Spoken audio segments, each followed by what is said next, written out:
Horizon PhD, une série Papa PhD propulsée par le Fonds de recherche du Québec.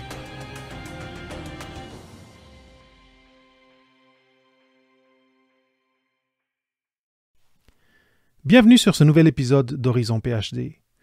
Si tu veux savoir c'est quoi être un scientifique en résidence, reste avec moi. Aujourd'hui, je vais te présenter quelqu'un qui débute sa 2e année comme scientifique en résidence à la délégation du Québec à Los Angeles. Elle s'appelle Julie Ducharme, elle est passionnée de sciences et elle va tout expliquer sur comment ça se passe devenir scientifique en résidence, qu'est-ce que ça veut dire et qu'est-ce qu'elle voit pour son avenir professionnel après cette expérience. Reste avec nous. Julie, je suis très content que tu sois ici aujourd'hui. Merci d'avoir donné de ton temps. Je sais que tu es très occupée pour être ici. Je suis sûr que la communauté va apprécier beaucoup d'avoir tes retours, tes réflexions et un peu ton histoire avec le programme des scientifiques en résidence. Donc, un grand merci d'être ici aujourd'hui. Bonjour, merci beaucoup David pour l'invitation. Puis ça me fait plaisir de pouvoir partager mon expérience aujourd'hui. Puis j'espère que ça va être utile aux récents gradués du doctorat d'il n'y a pas si longtemps. J'étais dans cette position-là, donc je pense que c'est important de pouvoir parler de ça, puis en espérant que ça serve, ça soit utile à quelques-uns. C'est sûr, ça va l'être. Tu me l'as déjà dit en pré-entrevue que ces épisodes-là ont été utiles à toi, et donc de la même façon, ça va être utile à ceux qui cherchent maintenant qu'est-ce qu'ils veulent faire après leur doctorat. Mais donc, pour les gens qui nous écoutent, qui ne te connaissent pas, est-ce que tu peux nous dire un petit peu qui est Julie Ducharme et peut-être nous raconter un petit peu ton cheminement vers la science, vers ton domaine de recherche, et après nous amener jusqu'au bord de ce tournant qui a été la découverte du programme de scientifique en résidence du Fonds de recherche du Québec. Oui, absolument. Donc, Julie Ducharme, je suis scientifique en résidence à la délégation générale du Québec à Los Angeles depuis un peu plus d'1 an maintenant. J'ai commencé en janvier 2024. Puis, au niveau de mon parcours, j'ai commencé à m'intéresser aux sciences depuis le secondaire. J'ai fait évidemment les classes de sciences. C'était un sujet vraiment d'intérêt pour moi. J'ai fait mon baccalauréat en sciences alimentaires. Puis, j'ai finalement décidé d'entreprendre un doctorat en chimie à l'Université McGill pour vraiment pousser mes intérêts en recherche fondamentale. Donc, j'avais été un peu exposée à la recherche fondamentale durant mon bac, mais c'était très appliqué au domaine alimentaire. Puis finalement, j'ai bifurqué vers la science fondamentale parce que j'ai vraiment apprécié mes expériences en recherche. Puis, je cherchais vraiment à creuser des questions, puis aller réfléchir en profondeur à une problématique. Donc, c'est vraiment ça qui m'avait attirée envers la science au départ. Puis après avoir complété mon doctorat en chimie en 2021, j'ai commencé un postdoc à Caltech en Californie, justement dans la région de Los Angeles aussi. Pour continuer dans la même veine, j'étais spécialisée en chimie des protéines. J'ai eu une belle opportunité de faire de la recherche en ingénierie des protéines à ce moment-là. Donc c'était vraiment une belle expérience. Puis comme beaucoup de PhD, on est confronté à une prise de décision à la fin d'un parcours académique de rester ou non dans le milieu académique. Comme on sait, c'est un milieu qui est très compétitif. Donc, inévitablement, il a fallu que je prenne une décision de rester ou non. Puis j'ai pris la décision de m'intéresser à ce qui se passait en dehors du milieu académique, puis de penser à mes différentes avenues. L'avenue la plus logique, ou si on veut, c'est de continuer à faire de la recherche, mais dans le milieu privé ou dans le milieu industriel. Donc ça, c'était une option logique qui s'offrait à moi, mais à la fin de mon parcours académique, je me suis rendu compte que j'avais un besoin de me diversifier. Je me sentais assez spécialisée, peut-être même surspécialisée. Puis j'avais envie d'aller chercher des compétences, des aptitudes complémentaires pour me donner une plus grande agilité, flexibilité sur le marché du travail. Fait que c'est à partir de ce moment-là que j'ai commencé à regarder d'autres types d'options, essayer d'ouvrir mes horizons, puis qui est pas nécessairement un travail facile parce qu'on connaît pas beaucoup ce qui se passe en dehors du milieu de la recherche quand on passe autant de temps justement dans le milieu académique. Fait que c'est ça qui a commencé le travail de réflexion finalement. Et donc, comment est-ce que, étant géographiquement éloigné quand même, tu as, dans tes recherches, t'es tombé sur ce programme qui, j'imagine, a dû te surprendre d'une certaine façon, qui est le programme des scientifiques en résidence du Fonds de recherche du Québec. Comment est-ce que Comment c'est arrivé? C'était-tu par une conversation ou c'était dans ta méthode de recherche, t'es tombé dessus? Comment ça s'est passé? Deux choses. La première, c'est que j'étais abonnée à l'infolette du FRQ. Ah oui. Donc, j'ai vu ça passer. Puis ça faisait quelques années, je pense, que je voyais les annonces, puis je me demandais, c'est quoi ça? Tu sais, j'étais curieuse déjà à la base, mais tu sais, sans vraiment plus pousser. C'est à travers aussi du réseautage où j'ai eu vent, tu sais, à parler à différents contacts au Québec. Certaines personnes m'ont parlé aussi de ce programme-là comme façon justement d'aller chercher autre chose, d'étendre ses horizons. Là. Donc, ça a commencé comme ça. Okay. Très bien. Et donc, ces informations-là, tu es allé t'informer. Est-ce que tu as parlé avec quelqu'un ou tu as juste carrément fait tu as postulé après avoir lu et compris ce que c'était? Parce que souvent, les gens, le problème, c'est ils s'identifient pas directement à c'est quoi ça, la diplomatie scientifique, c'est quoi être un scientifique en résidence. Comment t'as un peu creusé un petit peu plus pour comprendre que ça t'intéressait vraiment? Mais j'ai eu la chance de parler avec le délégué général à l'époque à la délégation, puis aussi avec le directeur affaires publiques et coopération. Puis à travers ces conversations-là que j'ai pu un peu réaliser c'était quoi, puis le fait d'être en contact avec eux au préalable, ça a vraiment concrétisé mon intérêt pour le poste. Fait qu'encore une fois, on parle souvent de réseautage, là, mais le réseautage, c'est souvent utile à se faire une tête aussi, puis à rencontrer les peut-être potentiels futurs collègues. Tu sais, c'est facile de trouver tout le monde sur LinkedIn aussi, c'est quand même assez simple de rentrer en contact si les personnes répondent positivement, là, mais LinkedIn, c'est super utile pour le réseautage, puis même aujourd'hui, dans mon rôle, j'ai des personnes, des étudiants qui vont s'intéresser au programme puis qui se font mettre en relation par le FRQ ou par des contacts ou des gens que je connais directement. Puis j'ai fait à plusieurs reprises des rencontres comme ça pour parler du programme de scientifique en résidence avec des potentiels gradués qui s'intéressaient là, à appliquer. Donc, excellent. Très bien. Et donc, dans ces conversations, parce que tu disais d'avoir ces conversations-là peut avoir deux utilités. Comprendre que, ah oui, je veux faire ça, ou aussi, et c'est important, comprendre, ah ben ça, finalement, ça m'intéresse pas. C'est deux issues importantes et intéressantes d'une conversation avec quelqu'un, un potentiel, qui travaille chez un potentiel employeur, ou dans ce cas-ci, les personnes qui étaient liées au programme dans la délégation. Toi, est-ce que tu te rappelles c'était quoi les points qui t'ont accroché et que tu as dit, OK, ça, c'est intéressant pour moi. Je dirais pas que instinctivement, mon cheminement académique mène à ça, mais après avoir appris ce que j'ai appris, je vais faire ce pari, puis je vais me lancer là-dedans. Plusieurs choses. J'étais vraiment intéressée. J'étais très curieuse. C'est probablement la curiosité envers quelque chose, c'est quand même ça attire.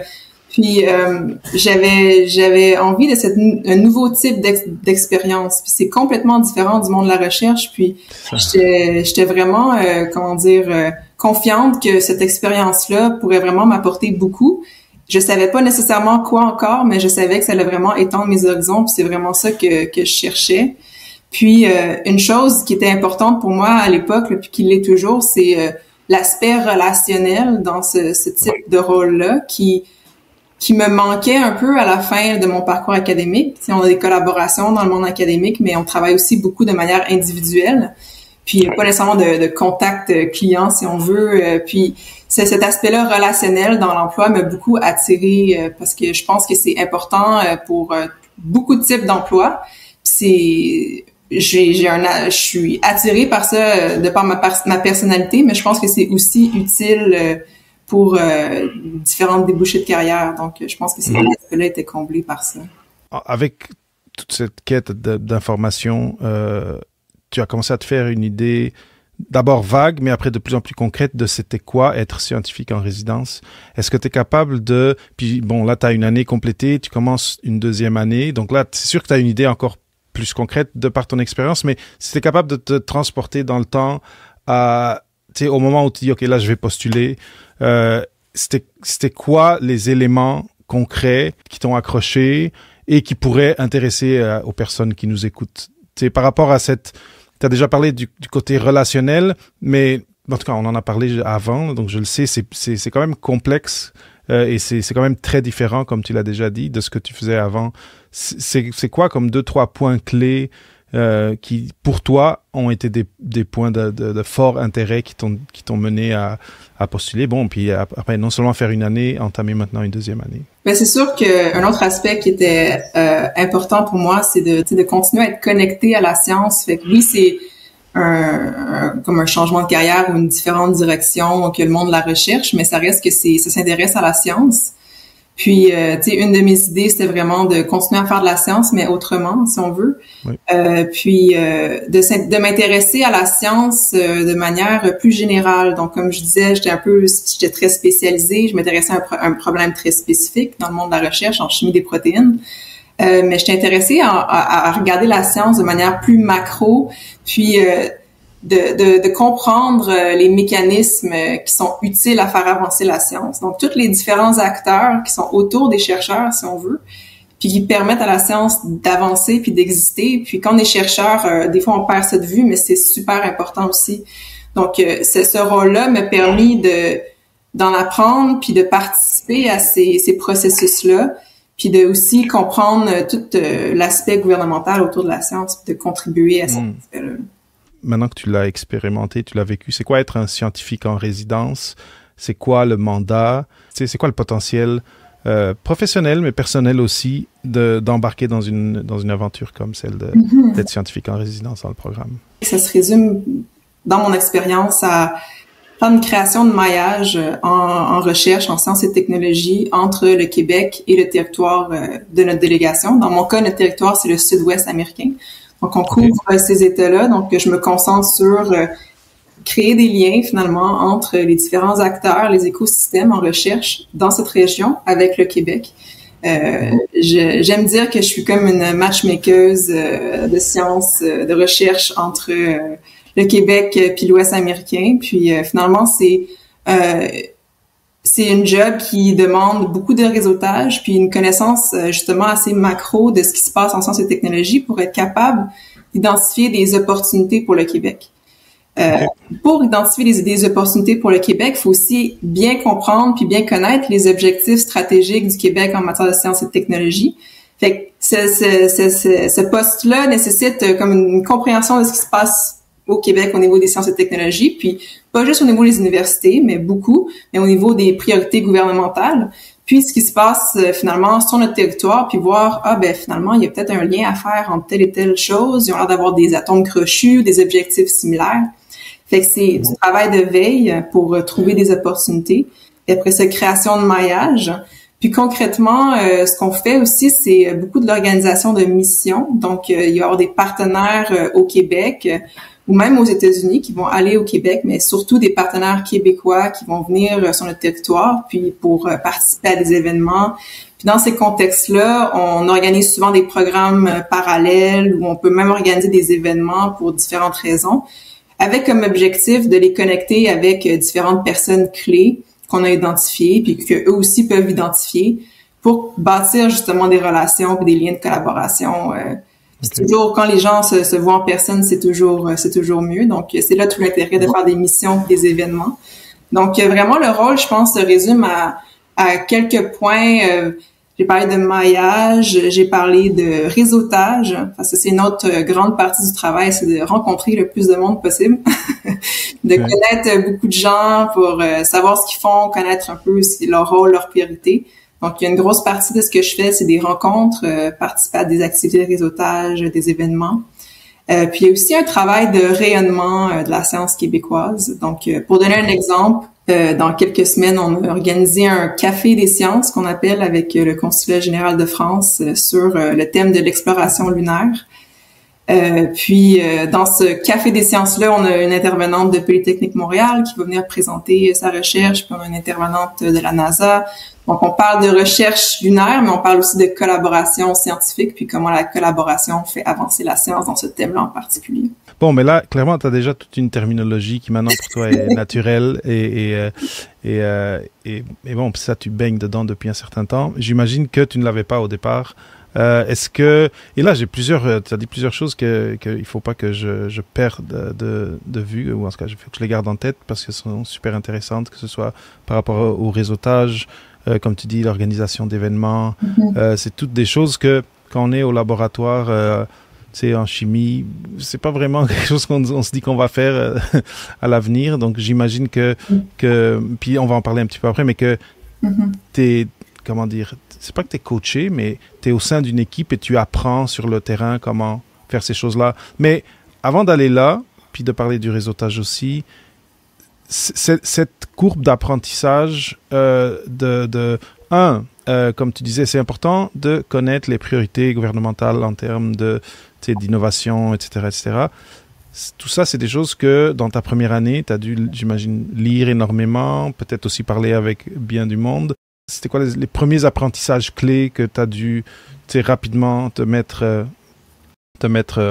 au goût du jour par rapport à ça?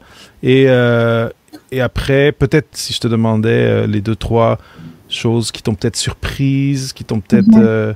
que tu es comme vraiment reconnaissant d'avoir eu cette possibilité-là, dans cette première année-là où tu as été, dans le fond, formé en tout cas, à cet univers, à ce type d'activité que tu as parlé, mais aussi à ce type pas juste ce type, mais à ce bassin de connaissances qui doit maintenant faire partie de ton jour le jour. Mais c'est une bonne question parce qu'effectivement, c'est un monde complètement différent.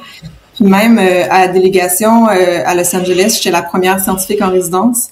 Okay. Donc, mes collègues n'étaient pas nécessairement familiers du tout avec ce que ça fait une scientifique en résidence et même pas moi-même. Donc, il y a eu une adaptation où finalement, avec mon superviseur, on a travaillé fort pour cerner mon mandat ensemble. Puis, ça a été comme une période d'adaptation de quelques mois, de vraiment bien comprendre mon rôle. Puis c'est sûr que dans les délégations, dépendamment de lesquelles, il y a des fois des attachés scientifiques. Je pense entre autres à la délégation de Paris où il y a une attachée scientifique qui est là depuis plusieurs années. Où là, dans ce contexte-là, il y a peut-être une meilleure... ils sont plus habitués à ce concept-là. Mais dépendamment des délégations, il y a plus ou moins d'exposition. Puis il y a aussi des délégations qui ont des angles beaucoup économiques. Donc, c'est d'amener vraiment tout ce côté plus institutionnel de la recherche, de la science, puis travailler en collaboration avec l'équipe économique là-dessus. Donc, ça a été une certaine adaptation, mais je pense que c'est avec l'expérience d'un doctorat, on est habitué d'être hors de notre zone de confort. Donc, je pense que c'est le fait d'avoir un doctorat, puis que c'est un programme qui est ouvert aux gens qui ont un doctorat. C'est des aptitudes qu'on a appris durant notre parcours académique, définitivement. En termes de ce qui m'a surpris, puis ce qui je sais pas si ça m'a surpris ou c'est plus une réalisation, quelque chose que j'avais pas pris conscience avant de faire ce travail à la délégation, c'est vraiment toute l'importance du relationnel dans tout type d'activité, dans la collaboration. Je pense que quand on est en recherche dans le milieu académique, on est très focus sur l'expertise. Oui. Puis notre valeur, c'est notre savoir technique, notre expertise vraiment de pointe. Les relations de collaboration sont articulées au niveau de l'expertise, puis très technique. Mais à travers le travail de scientifique en résidence, je réalise vraiment toute l'importance d'avoir des bonnes relations pour tout type de projet, puis à quel point le relationship building, là, pour utiliser un mot anglais, est important dans l'avancée de plein de projets. Puis ça, c'est comme une prise de conscience que je trouve vraiment utile parce que finalement, je pense que ça résonne vraiment dans plusieurs sphères, là, dans différents types de travail. Donc, c'est quelque chose que je n'ai pas réalisé en tant que chercheuse avant. Très bien.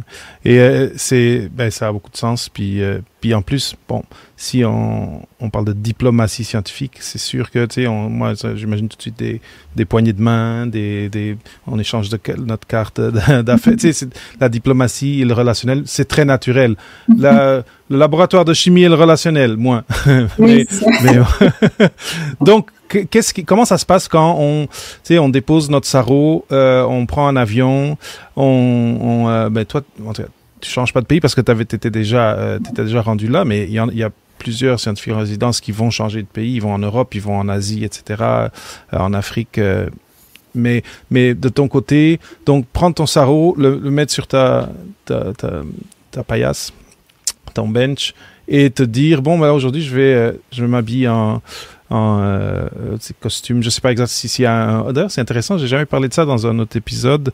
Est-ce qu'il y a un code vestimentaire aussi qui change? J'imagine que oui, là.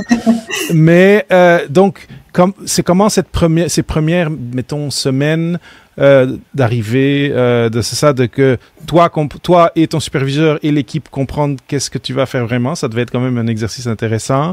Mais après, pour ceux qui seraient curieux d'avoir un petit peu...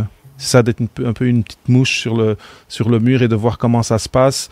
Comment c'est l'arrivée dans l'équipe, comment c'est cet accueil, cette mise à niveau, mettons, pour que tu commences sur ton premier projet. Est-ce que tu es capable de nous résumer ça, encore une fois, pour que les gens puissent avoir une idée de qu'est-ce qui va leur arriver une fois qu'ils embarquent, eux, dans l'aventure? Oui, ben encore une fois, je pense que ça dépend des équipes, mais qu'est-ce qui est bien dans les délégations, c'est que c'est des petites équipes. Donc, on rencontre tout le monde assez vite, puis ça crée quand même des liens assez proches avec les différents membres de l'équipe, vu que c'est pas une entreprise de centaines de personnes. Donc, ça c'est assez bien fait. C'est assez facile de parler à tout le monde. Puis, de mon côté, mon expérience, c'est qu'il y avait une grande ouverture, puis l'équipe est vraiment le fun. Donc, ça s'est vraiment bien fait à ce niveau-là. Peut-être un truc que je pourrais mentionner, c'est que il y a une semaine de familiarisation avant le début du mandat. Donc, c'est organisé par le ministère des Relations internationales. Puis, avant qu'on parte, quelques semaines, mois avant, ils organisent une semaine de familiarisation avec différents acteurs clés au Québec en recherche, innovation, technologie, qui sont affiliés, soit gouvernementales ou qui soient affiliés au gouvernement.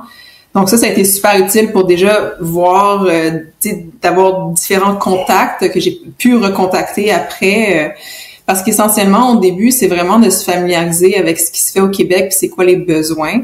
Et que ça a été beaucoup au début de rencontres, d'introduction, d'exploration avec différents potentiels partenaires au Québec comme des affaires internationales dans les universités au Québec, des vice-recteurs en recherche. Différents organismes qui sont attachés à la science et aux technologies comme Axelis, comme Innover pour tout ce qui est transport électrique. Sinon, pour en nommer quelques-uns, là, sinon évidemment les acteurs gouvernementaux pour connaître les priorités, fait que des gens au ministère des Relations internationales, des gens au ministère de l'Économie. Donc c'est vraiment de rencontrer tous ces gens-là, puis de comprendre c'est quoi leurs priorités, puis après ça d'essayer d'être en contact, de trouver des opportunités pour eux. Puis, dans ces rencontres-là, il y a souvent des gens qui vont dire « Ah, ben justement, on voulait faire telle affaire, tel projet, ou on prévoit venir sur notre territoire. Est-ce que vous pouvez nous appuyer avec ça? Est-ce que vous avez des contacts dans telle sphère, dans telle industrie? » Puis là, c'est une fois qu'on a une idée de peut-être projets plus concrets, c'est là qu'on peut commencer à réfléchir avec eux pour planifier un programme, pour faire des suggestions. Puis là, on travaille justement en collaboration avec le reste de l'équipe pour partager nos contacts, partager notre réseau. Fait que c'est souvent, c'est comme ça un peu qu'on collabore entre collègues. C'est souvent, ben là, il y a tel, je sais que tu as des contacts en sciences de la vie dans tel domaine. Est-ce que tu connais un tel ou est-ce que tu aurais une idée? Fait que ça ressemble à ça, la collaboration au day-to-day.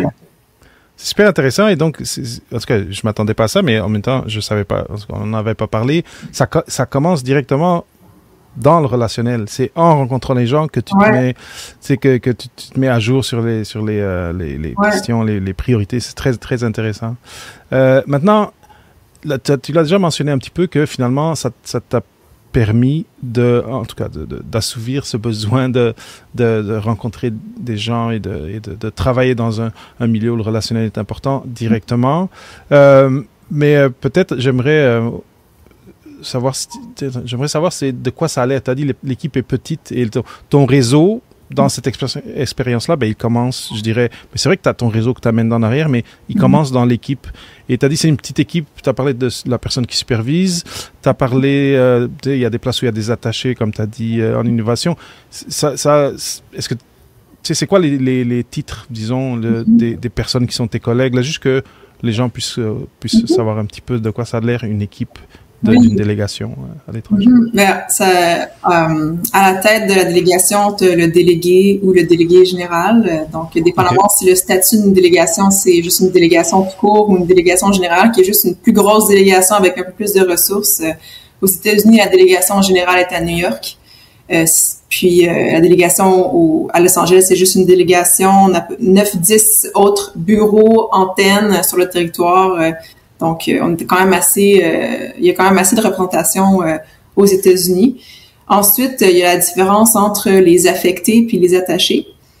Okay. Donc, les attachés sont des recrutés locaux. Donc, c'est des gens qui ont, dans notre cas, c'est des gens qui ont une green card ou qui sont citoyens américains, qui peuvent être recrutés localement. Puis ces attachés-là sont... on a une attachée qui est en affaires gouvernementales, qui est maintenant notre déléguée par intérim. Puis on a aussi d'autres attachés qui sont plus avec l'équipe économique. L'équipe économique, il fonctionne plus en secteur. Donc, dans mon cas, je m'occupe plus de la science, la recherche au milieu, dans tout ce qui est institutionnel. Donc, je travaille peu avec des compagnies, par exemple, un petit peu, mais peu. Puis, l'équipe économique va surtout préoccupée par tout ce qui est export puis attraction d'investissements étrangers au Québec. Puis, eux travaillent beaucoup par secteur. Donc, les attachés vont être, mettons, en agriculture ou en technologie verte ou en entertainment.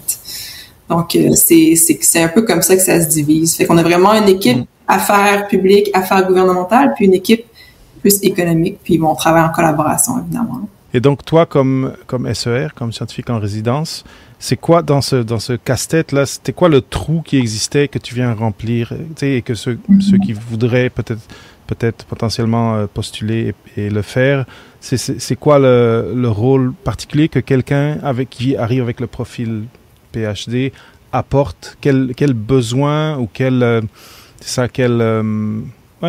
besoin est-ce qui vient être rempli spécifiquement par quelqu'un qui a un profil comme toi ou tout autre PhD, pas besoin d'être PhD en chimie, on l'a dit au début. Discipline confondue. Mais ce que j'ai compris, c'est que avant le programme de scientifique en résidence, en tout cas, j'étais la première scientifique en résidence à Los Angeles, il y avait personne qui s'occupait de relations en recherche spécifiquement. Puis s'occupait vraiment de la science puis de la technologie au niveau institutionnel. Donc, université, puis même au niveau des organisations. Donc, on pense par exemple aux zones d'innovation au Québec. Ben, il y a une composante de leurs activités qui sont institutionnelles. Puis c'est aussi des organismes qui sont financés par le gouvernement. Fait que ça rentre un peu dans mon mandat aussi. Puis là où le parcours académique est utile, ben c'est d'une part, même si on se sert pas de notre savoir technique, on est quand même habitué de rencontrer des professeurs, d'autres étudiants au doc, puis parler de trucs plus techniques. On est familier avec le milieu de la recherche, puis on est aussi familier avec le milieu académique. Fait que d'aller vers des universités, c'est beaucoup plus familier pour les gens qui ont un parcours doctoral que les gens qui ont fait un autre parcours, par exemple. Donc, c'est là où je pense que c'est utile d'avoir une formation doctorale pour faire ce genre de poste. Julie, merci pour tout ce que tu as partagé à date. Moi, je trouve ça super intéressant et je trouve que ce qui est génial là-dedans, c'est que souvent, on finit un doctorat et si on n'a pas pensé à qu'est-ce qu'on fait après ou qu'on s'est juste dit, je vais être postdoc, prof et qu'on a écarté tout le reste, des fois, on peut se dire, ah ben là, ça n'arrive pas, ce que j'ai imaginé. Et là, je suis comme... tu sais, je suis une pièce de casse-tête anguleuse dans un casse-tête qui a tous des trous ronds. Fait que je vais fitter nulle part. Puis là, ce que tu es en train de me dire, c'est que comme PhD, tu es en train de fitter dans un espace qui est totalement parallèle à ce que tu sais. C'est pas du tout de la recherche en soi, mais tu es adjacente, tu baignes dedans, mais d'une autre façon complètement différente. Et le fait de t'avoir un profil PhD est clé pour que tu puisses bien jouer ce rôle-là. Et ça, je trouve que ça devrait être une belle inspiration pour les gens qui nous regardent ou qui nous écoutent.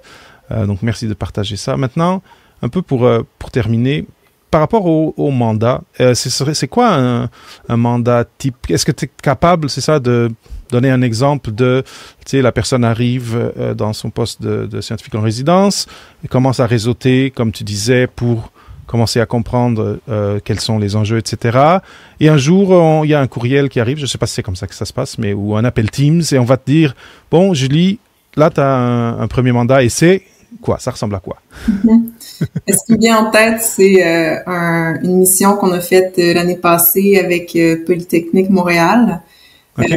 Polytechnique Montréal se déplaçait en Californie, là, puis était très intéressé à connecter avec différentes universités. Fait que dans le fond, mon rôle, ça a été de planifier en collaboration avec eux un programme pour leur visite. C'est un programme de 3 jours, puis ça a été quand même beaucoup d'organisations, de rentrer en contact avec différentes personnes, qui étaient des contacts que j'avais pas déjà. Donc, dans le processus, c'était vraiment de faire des nouveaux contacts à Stanford, à Berkeley, de rencontrer aussi des gens à Caltech. Donc, dans ces 3 universités-là, ça a été de rencontrer les bonnes personnes, puis d'essayer d'identifier les meilleurs interlocuteurs pour leurs objectifs. Puis après, ça a été d'organiser le programme puis les accompagner. Fait que ça, c'est aussi la partie fun. Si on veut, on organise un programme, mais après ça, on peut aussi participer puis continuer à appuyer sur le terrain dans ce cas-ci, Polytechnique qui était en visite. Fait que c'est très l'aspect terrain est vraiment le fun aussi. Comment est-ce que les gens, donc les personnes à Caltech, tu arrives et tu dis « Bonjour en anglais, j'imagine, je suis scientifique en résidence de la délégation du Québec. » Comment est-ce qu'ils réagissent? Est-ce qu'ils disent « Ah, c'est quoi ça, scientifique en résidence? » Ou c'est quoi les réactions de tes interlocuteurs avec qui tu parles pour la première fois, puis que j'imagine que tu dois un peu expliquer, c'est quoi que tu fais? C'est ça. Ben, j'ai pris l'habitude de me présenter puis de décrire un peu mon rôle en une ligne dans mes courriels, là, quand c'est des courriels que j'avais des gens que j'ai jamais rencontrés. Tu sais, je dis que mon rôle, je travaille pour le gouvernement du Québec à Los Angeles, puis que mon rôle, c'est d'appuyer la collaboration scientifique. Puis je résume mon rôle comme ça, puis habituellement, les gens semblent comprendre. Okay, j'ai pas de questions, puis l'idée, c'est d'essayer de montrer ce serait quoi l'intérêt pour eux de rencontrer le partenaire en question. Donc, c'est de bien comprendre c'est quoi les objectifs de la rencontre, puis d'avoir un petit peu un pitch, si on veut, de vente pour dire ça pourrait être intéressant pour vous pour telle raison, pour rencontrer telle personne. Mais je dois dire que dans le milieu institutionnel, je pense que il y a beaucoup plus d'ouverture pour des rencontres plus exploratoires, pour rencontrer, collaborer comme ça. Donc ça se passe bien habituellement. C'est cold email, c'est courriel à froid. À froid, exact. Et là, avant qu'on arrive à disons, ma question de la fin, une question, donc dans ce temps que tu as été, là tu baignes dans, comme tu dis, le relationnel, le réseautage, est-ce que tu dirais que il y a je sais pas, une technique de réseautage ou un muscle de réseautage que tu as travaillé, que tu t'es comme, oh wow, avant, ça aurait été dur, puis là, j'ai appris, puis je l'utilise à chaque fois, parce que je sais que moi, en tout cas, j'essaie beaucoup de parler de réseautage aux jeunes doctorants, doctorantes, et ça fait peur, souvent, le réseautage. Ouais, je me rappelle. C'est une question que je t'avais pas dit que j'allais poser, là. Non, mais c'est intéressant, puis effectivement, j'ai beaucoup réfléchi à ça, parce que c'est une job, c'est beaucoup de réseautage. Puis je pense que ma vision du réseautage avant, c'était très technique. Là, il fallait en parler, c'est quoi les objectifs, puis qu'est-ce qu'on vient chercher. Mais au final, qu'est-ce que je réalise, puis qu'est-ce qu'on apprend, c'est que le networking, c'est juste 2 humains qui se parlent. Puis c'est très relationnel. Puis on n'est pas obligé de parler de job, on n'est pas obligé de parler de technique. C'est juste 2 humains qui se rencontrent. Puis je pense que de se rappeler ça calme un peu le truc. Là. Ça calme, c'est ça. Au final, c'est ça, bâtir des relations, c'est d'avoir des bons contacts, puis trouver des points communs, les atomes crochus, puis parler du travail, mais parler aussi d'autres choses. Ce serait ça mon conseil de réseautage. Ouais. Merveilleux, mais c'est bien, puis c'est ça, ça baisse l'anxiété de performance une fois que tu dis ça, parce que c'est comme au lieu de, là j'ai une checklist, j'ai une liste de choses qu'il faut que je coche, c'est comme non, je rencontre la personne, est-ce qu'il y a, comme tu dis, des atomes crochus, on se présente comme être humain, et après, ça peut-être une prochaine fois, il y aura une conversation qui sera un peu plus travail, un peu plus business, mais c'est pas, c'est ça, il faut le prendre plus naturel et moins transactionnel. Je suis totalement d'accord avec toi. Dépendamment des contextes, mais des fois c'est un mix de deux, puis c'est... C'est ça. C'est sûr que si c'est un meeting, puis là, il y a des objectifs, il faut arriver à des objectifs. Là, il faut travailler, disons. Ouais. Très bien. Donc, maintenant, pour terminer, là, tu commences, je sais pas combien de mois t'es dans ta deuxième année. Mais donc, un peu pour terminer la conversation, j'aimerais peut-être te poser une question sur deux bras. Un premier bras, c'est, bon, t'as commencé une deuxième année, ça veut dire, bon, t'as aimé ça, j'imagine. Deux, c'est qu'est-ce qui comment ça s'est passé, comment ça se passe de clore une année puis de partir une deuxième? Est-ce qu'il y a des projets qui continuent? Ouais, ben j'ai voulu rester pour une deuxième année parce que effectivement créer des maillages puis des nouvelles relations entre deux pays différents, ça prend du temps, puis c'est quelque chose qu'on se rend compte assez vite. C'est des gens qui se sont jamais rencontrés, donc des fois peut-être ça peut arriver qu'il y a un projet qui sort après une première rencontre, mais des fois ça prend plusieurs rencontres avant qu'il y ait quelque chose de concret qui se passe. Puis c'est de trouver des stratégies aussi pour que les gens se rencontrent en personne, pour accélérer ce genre de conclusions-là. Puis ça prend du temps. Fait que la deuxième année, je pense que c'est encore plus le fun parce qu'on récolte un peu le fruit de nos efforts puis des graines qu'on a semées durant la première année. Donc c'est pour ça que je voulais faire une deuxième année. Puis je pense que je le conseille à tous les scientifiques. Là, des fois, il y a des contextes qui permettent pas, mais je pense que c'est vraiment utile puis encore plus gratifiant de faire une deuxième année pour ces raisons-là. Basé sur ça, sur ton expérience, sur combien tu as apprécié et combien maintenant tu as envie de, comme tu dis, de cueillir ces fruits-là, de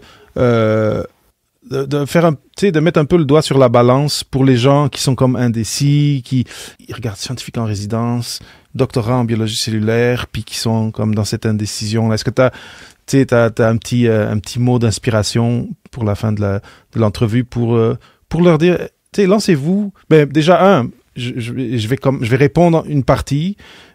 Julie est allée parler avec les gens de la délégation, donc ayez des conversations. Si vous êtes vraiment un gros doute, parlez aux gens qui sont peut-être dans votre réseau ou adjacents, ou avec Julie, maintenant vous la connaissez.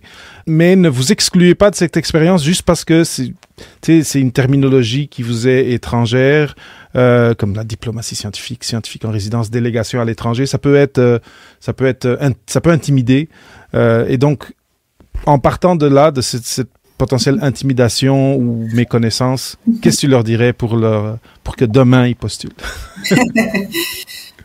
Plusieurs choses. Je pense que c'est vraiment un beau programme pour étendre ses horizons, puis spécialement à la fin d'un doctorat, quand on connaît pas trop les autres avenues au-delà du monde de la recherche. Je pense que c'est vraiment une opportunité qui finalement répond à ce besoin-là de connaître autre chose en dehors, puis de voir que finalement, avoir un diplôme en sciences, on n'est pas juste obligé de faire de la recherche, puis qu'il y a plein d'autres domaines. Puis au-delà du domaine dans lequel je travaille, à travers des rencontres, à travers le networking, justement, j'ai tellement découvert des nouveaux chemins de carrière que je connaissais pas. Puis beaucoup aussi de PhD qui sont pas dans le monde de la recherche, parce que là, je suis comme dans le milieu adjacent à la recherche, fait que je rencontre beaucoup de gens qui ont une formation similaire à la mienne, mais qui font pas de recherche puis qui travaillent ailleurs. Fait que ça prend conscience de plein d'autres chemins possibles, fait que c'est vraiment, ça ouvre les yeux comme expérience. Puis aussi, je pense que d'avoir une expérience à l'international, c'est super pertinent de nos jours. C'est de plus en plus, je dirais peut-être pas essentiel, mais je pense que c'est un gros plus sur le plan personnel, puis sur un CV aussi, d'aller voir ailleurs un peu ce qui se passe. Donc, à ce niveau-là, je pense que c'est super pertinent. Puis aussi pour développer son réseau, parce que le réseau, après l'expérience, demeure. Fait que c'est quelque chose aussi, je pense, qui est très utile sur le plan de la carrière. Donc, ce serait pas mal les 3 trucs qui me viennent en tête. Sinon, développer les aptitudes complémentaires, là, je le dirai jamais assez, mais on parle des soft skills, là, mais tu sais, j'aime pas trop ce terme soft skills, là, mais c'est super pertinent pour ça aussi.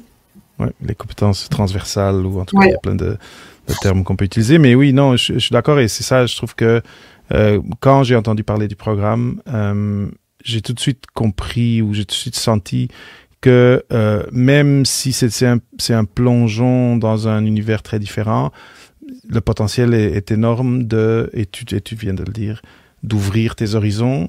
Puis non seulement ça, puis ça, je l'apprends avec toi et avec tout ce que tu nous as dit, c'est qu'en plus, à la fin de l'expérience, tu as tu as un réseau qui est robuste et qui potentiellement pourra t'amener à ton prochain chapitre professionnel assez facilement. Donc, je pense que c'était des très bons points, Julie.